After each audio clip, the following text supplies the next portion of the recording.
Pasukan Zionis Israel menyerbu sebuah pesta pernikahan di wilayah tepi barat. Tentara Israel juga menangkap sang mempelai pria di tengah berlangsungnya perayaan.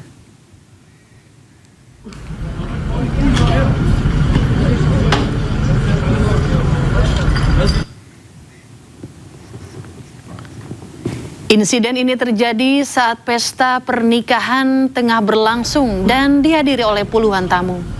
Sejumlah tentara terlihat mengamankan area sebelum membawa mempelai pria keluar dari lokasi resepsi. Dalam rekaman tersebut, pengantin pria tampak digiring dengan mata tertutup dan dikawal ketat oleh tentara bersenjata.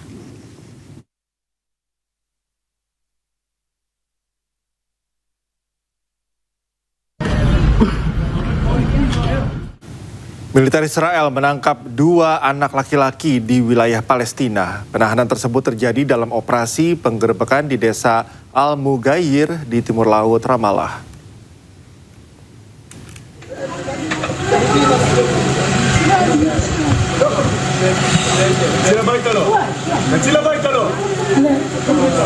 Rekaman menunjukkan sejumlah militer Israel bersenjata menahan 2 orang anak. Kedua anak ini terlihat berlutut dengan tangan di belakang kepala.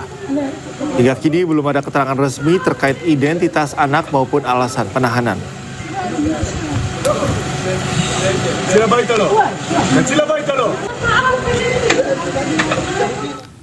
Pemirsa, warga di Yunani berunjuk rasa mengecam Israel terkait penahanan aktivis Global Summit Flotilla. Mereka menuntut agar Israel bertanggung jawab dan disanksi atas tindakan tak manusiawi terhadap relawan.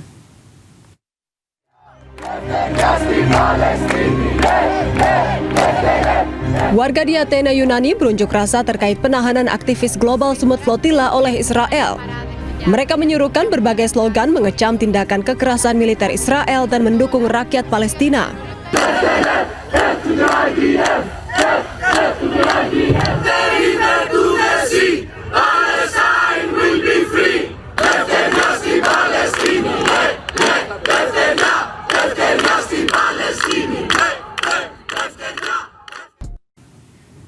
Ya pemirsa, selamat menunaikan ibadah sholat subuh bagi Anda yang menjalankannya. Masih di Anyus Pagi pemirsa. Kebakaran terjadi di permukiman padat penduduk di Kecamatan Jakabaring, Palembang, Sumatera Selatan. Api yang diduga berasal dari korsleting listrik menghanguskan 4 rumah warga.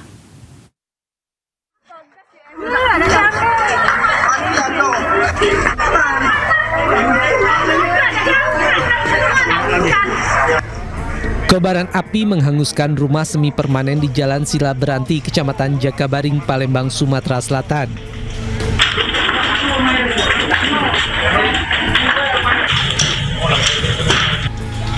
Api yang cepat membesar dan merambat ke bangunan lainnya membuat warga panik.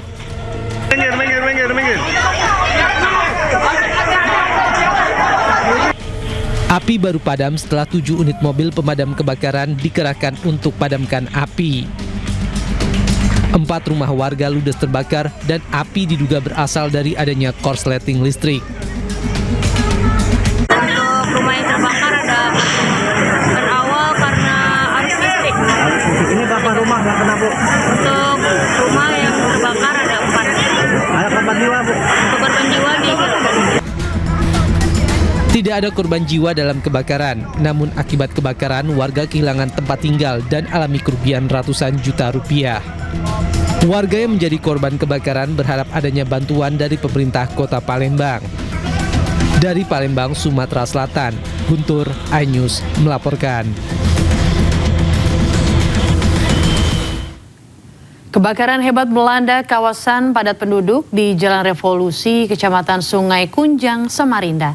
6 bangunan hangus terbakar dan warga panik setelah terdengar suara ledakan dari lokasi kebakaran.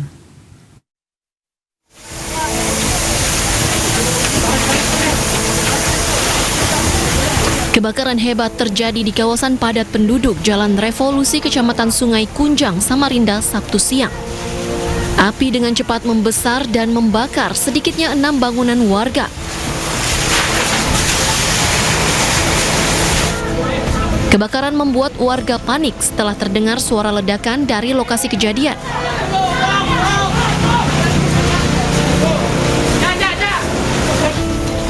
Warga yang berada di sekitar permukiman berlari menyelamatkan diri sambil berupaya memadamkan api dengan peralatan seadanya.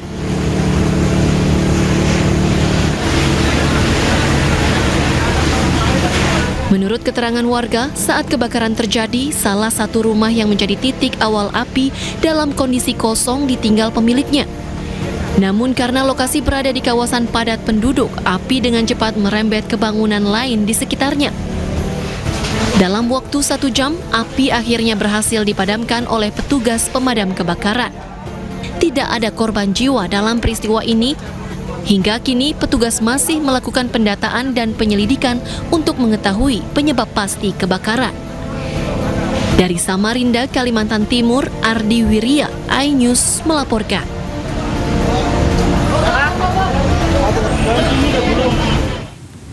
Ya, gara-gara permasalahan harta, seorang pria di kota Bau-Bau, Sulawesi Tenggara nekat membakar ruko dan merusak mobil mantan istrinya. Pelaku yang sempat hendak kabur akhirnya menyerahkan diri ke polisi.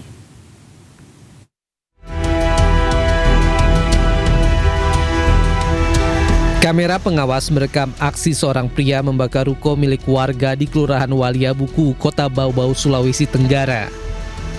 Pria tersebut juga terekam video amatir warga merusak mobil dengan senjata tajam. Setelah ditelusuri, ternyata pelaku merupakan mantan suami dari pemilik ruko dan mobil yang dirusak tersebut. Motif pelaku melakukan perusakan ingin menuntut pembagian harta dengan mantan istrinya pasca terjadinya perceraian 2 tahun lalu. Selain itu, pelaku juga cemburu dengan mantan istrinya karena terlihat lebih berhasil dalam usahanya ketimbang saat mereka masih bersama. Merasa terancam nyawanya, korban melaporkan mantan suaminya ke Polres Bau-Bau. Pelaku yang sempat berniat kabur akhirnya menyerahkan diri ke Polres Bau-Bau. Informasi yang kami dapatkan dari Satreskrim Bau-Bau bahwa yang bersangkutan ini ingin mendapatkan harta goni-gini dari mantan istrinya. Apa saja yang dirusak memang setelah hasil pemeriksaan? Berdasarkan video yang viral ini, yang kita ketahui yang dirusak itu rumah mantannya dan mobil milik mantan istrinya. Pelaku yang telah berstatus tersangka kini sudah ditahan di sel tahanan Polres Bau-Bau untuk menjalani proses hukum lebih lanjut. Pemirsa, ratusan mahasiswa Dumai menggelar aksi unjuk rasa di depan Mapolda Riau. Masa mendesak kepolisian mengusut tuntas dugaan praktik mafia minyak dan gudang BBM ilegal yang memicu kelangkaan bahan bakar di wilayah mereka.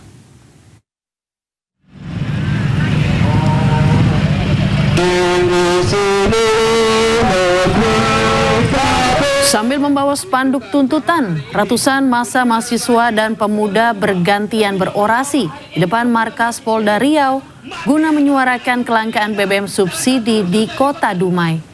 Massa menilai kelangkaan solar subsidi terjadi akibat maraknya gudang penimbunan ilegal yang berdampak langsung pada mata pencarian nelayan hingga sopir truk ekspedisi.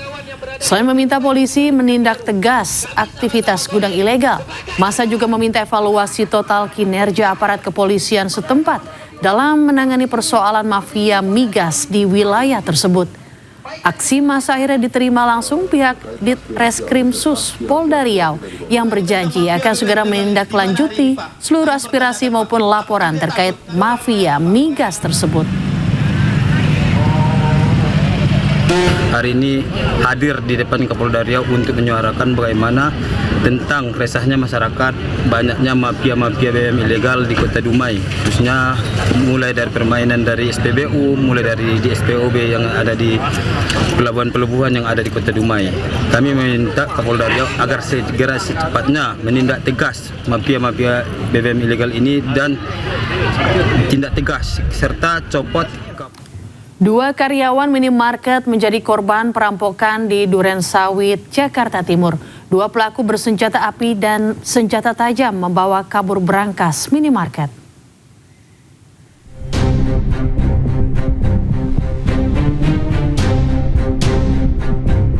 Dalam rekaman CCTV, dua pelaku membuka rolling door minimarket yang sudah tutup di Jalan Taman Malaka Duren Sawit, Jakarta Timur dini hari tadi. Dua pelaku membuka rolling door yang tidak dikunci saat dua karyawan sedang menghitung hasil penjualan. Di bawah ancaman dengan senjata api dan senjata tajam, para pelaku meminta karyawan membuka lemari brankas yang berisi uang puluhan juta rupiah dan laci kasir. Setelah mengambil uang, dua pelaku yang menggunakan topi dan masker menyekap kedua korban di dalam ruang brankas, kemudian kabur. Dua korban keluar setelah mendobrak pintu yang diganjal pelaku.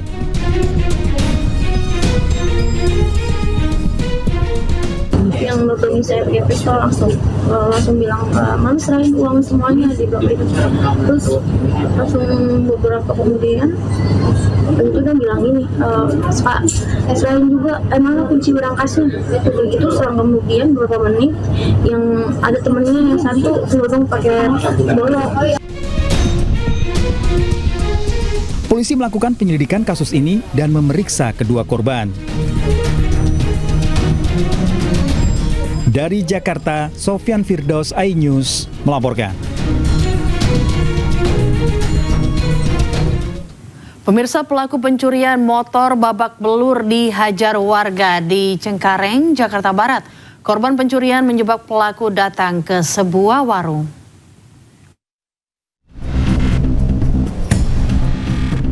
Pencuri motor ini santai makan di sebuah warung di samping pertokoan RSUD Cengkareng, Jakarta Barat. Pelaku akan menjual motor, diajak bertemu dengan korbannya. Pelaku kaget saat dirubung sejumlah pria teman-teman korban dan langsung diamuk hingga babak belur. Maaf ya bang ya, itu tadi maling ketahuan dari CCTV. Oh ya. Ketahuannya cuma Maling apa bang? motor ya kayaknya. Motor ya. Iya, Itu korbannya perempuan atau laki-laki bang? laki-laki. Laki-laki. Pelaku diserahkan korban pada polisi dan dalam pemeriksaan. Dari Jakarta, Miftahul Gani, iNews melaporkan. Aksi pencurian sepeda motor dengan modus wawancara kerja terjadi di kota Surabaya, Jawa Timur.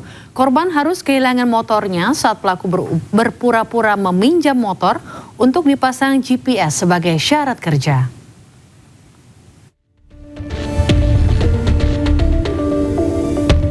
Kamera pengawas merekam pelaku pencurian motor datang ke sebuah kafe di Kecamatan Sukolilo, Surabaya, Jawa Timur dengan berjalan kaki. Namun tidak lama kemudian pelaku keluar kafe dengan membawa kabur sepeda motor. Pencurian motor ini berawal dari korban yang mendapati lowongan kerja sebagai pengantar barang di media sosial. Setelah menghubungi nomor telepon yang tertera di lowongan kerja, korban dan pelaku janjian untuk wawancara di sebuah kafe di kawasan Manyarejo, Surabaya. Namun di tengah wawancara kerja, pelaku meminjam motor korban dan STNK-nya dengan alasan untuk dipasang GPS sebagai syarat kerja. Korban baru menyadari menjadi korban penipuan dan motornya hilang dicuri setelah pihak kafe menagih biaya sewa ruang VIP untuk wawancara kerja. Saya itu minta STNK sama kuncinya itu buat pasang GPS di sepeda saya. Alasannya dia. Itu mas gak ngikutin pelakunya itu mas? Apa sih pak, saya mau ngikutin tapi orangnya bilang jangan kuncinya aja. Kasus ini langsung dilaporkan korban ke Polsek Sukolilo, Surabaya. Diduga aksi pencurian motor dengan modus lowongan kerja yang dilakukan pelaku sudah beberapa kali terjadi di kota Surabaya.